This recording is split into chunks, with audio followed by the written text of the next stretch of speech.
Comment mettre son cerveau au service de son temps, tout simplement en lui racontant une jolie histoire. Salut, c'est Joseph, j'espère que tu es en forme aujourd'hui. Tu vas prendre une feuille et un stylo et on va noter dessus tout ce qu'on va voir dans cette vidéo, ce qui te permettra de revenir dessus et d'être efficace. Je vais d'abord te raconter une petite histoire, donc c'est un petit peu mon histoire.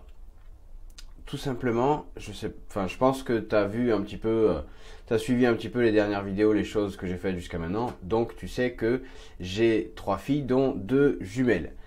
Ces 2 filles jumelles, elles ont un suivi régulier chez le pédiatre. Si tu es parent, si tu es jeune papa ou jeune maman comme moi, bah, du coup tu vois ça. Le suivi régulier chez le pédiatre, et donc il y a la pesée, mesurer la longueur, etc. Bon, ces derniers temps, on a remarqué que des jumelles, il y en a une des 2 qui mangeait un petit peu plus, enfin qui avait l'air un petit peu plus gloutonne, un petit peu plus gourmande, on va dire, et qui a la tête, enfin qui était un petit peu plus rondouillette, un petit peu plus machin. Et donc on s'est mis dans la tête qu'elle était plus grosse.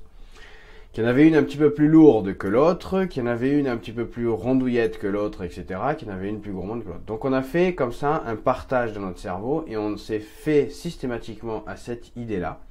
Et quand on prenait une, on était même soi-disant capable de les différencier au poids.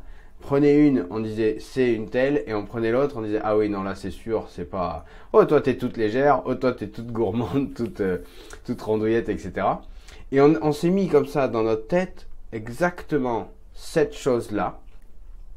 On avait remarqué à la fois d'avant qu'il y avait, je crois, 300 grammes, un truc comme ça de différence. Donc sur 6-7 kilos, c'est rien du tout. C'est pas grand-chose, disons, mais il y avait un début de séparation, puisque depuis la naissance, ça avait quasiment le même poids. Et on s'est mis comme ça dans la tête que celle-ci était plus lourde que celle-ci. Et on n'en débordait pas, on était resté là-dessus. Tu vois, on était à fond dans cette partie-là et on était sûr de notre coup, à tel point qu'on avait fait quasiment des pronostics. Là, sur le rendez-vous qu'on a eu, c'était hier. On avait fait des pronostics sur dire, on était allé quasiment jusqu'à 1 kg. Donc 5, 8, 800 grammes, 1 kg de différence entre les 2 jumelles. Et on s'était mis comme ça pendant plusieurs journées, pendant plusieurs semaines dans cet état d'esprit-là, et on imaginait qu'il y avait une telle différence de poids, et on disait « Oula oui, toi t'es lourde, oula oui, toi t'es toute légère, t'es toute fluette, ma fille. » Et voilà, ça c'est l'histoire qu'on a racontée à notre cerveau. Résultat, rendez-vous hier, chez le pédiatre, et le pédiatre, qu'est-ce qu'il nous a dit? 200 grammes de différence.